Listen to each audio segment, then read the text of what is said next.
So this reality has to be understood. If you don't understand it, you are not going to get anywhere.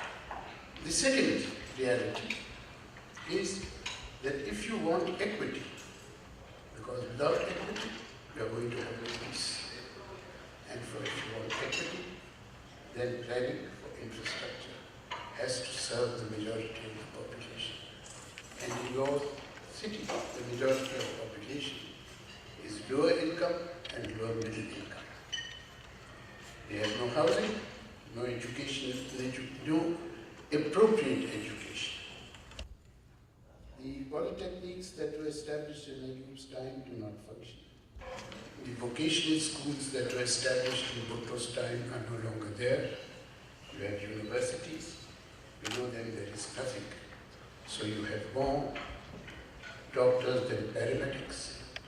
You have more engineers than trained technicians. And these universities that you are building, I always say, they are castles built on sand without this very important underpinning of technical expertise. So this is a very important factor. And without this, there will be no equity and there will be no peace. Then the third thing is institutions and expertise. Karachi's location is a positive thing in the long run. It's a negative thing right now. Karachi has been the center of the Afghan war. The Afghan war has been fought from Karachi. Let's get this very clear. We can expand on this. If you like, it has a huge war economy, and those who operate the war economy have big say in Karachi's development. Heroin is an essential part of that war economy, and much of the real estate development, formal and informal, is funded by this war economy. Then, you have this war economy has resulted to a very great extent in the politics of ethnicity and turf. And I think we suffer from that in more ways than one. As a result of this, the city has been divided into rich, poor, and middle class areas. In the settlements in which I work, in the outer periphery of Karachi, which I have worked now for more than 40 years, over there, if someone wants his child admitted to school, if someone wants his mother admitted to a hospital, if someone wants to have his family problems, tenancy problems, acquiring of a plot managed, wants to have a friend released from legal or illegal custody, where does he go? He goes to his ethnic or religious organization. He does not go to the state organization. Because the politics of religion and ethnicity dominate your governance system today. And so what happens? That these informal systems acquire a legitimacy and strength, and they win the elections. Now, I would like to sort of move on to a very important aspect of governance, that is the conflict between Karachi and the rest of Sindh. And this conflict has to be resolved through generosity. It has to be resolved through trust. It can only be resolved if we rise above the politics of constituency in the larger interest of the city and the province. So this is an important factor. I can talk about it later on. Now, what has this conflict done? This conflict has ruined the institutions that existed. There are no institutions which you can build.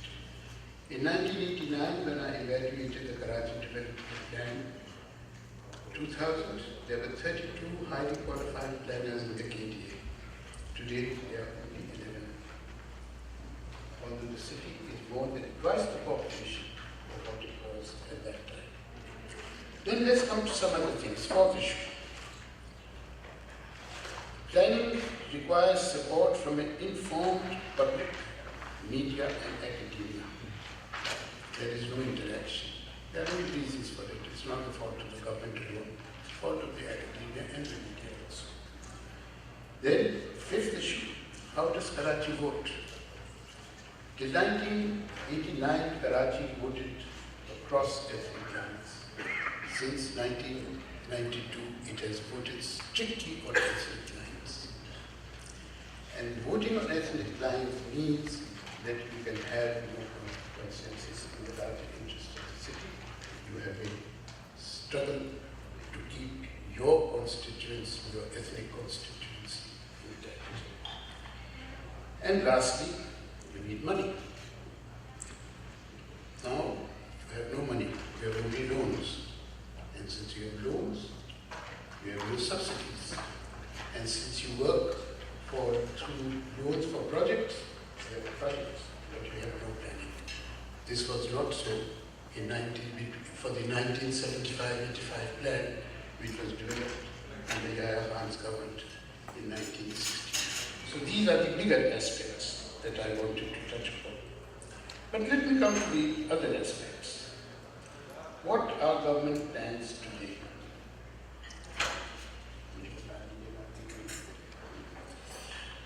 Number one is transport. The only concrete government program in transport is the revival of the circular railway and its extensions. There is no other concrete plan. The rest is just begun. Till 1978, the circular railway had 176 trips per day.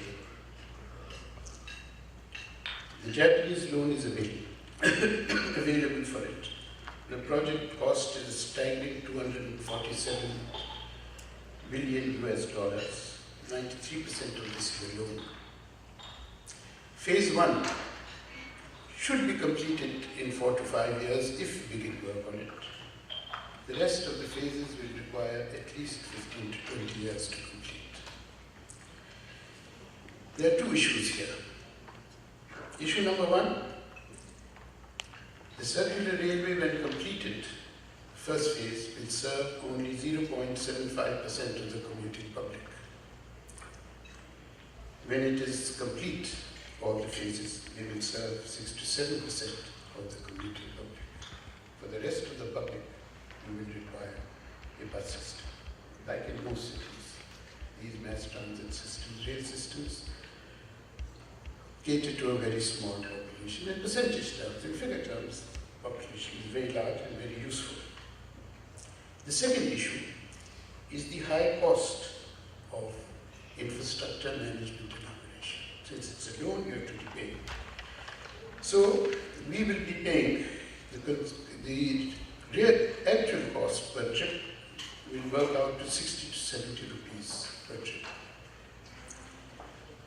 In Lahore, the cost today is rupees 40 per trip, going to be increased to rupees 60, in spite of the fact that there is a 1 billion rupees subsidy on the Lahore metro. And the similar figures you will get for Bangkok, similar figures you will get for Delhi. So it's not only us, but other cities as well.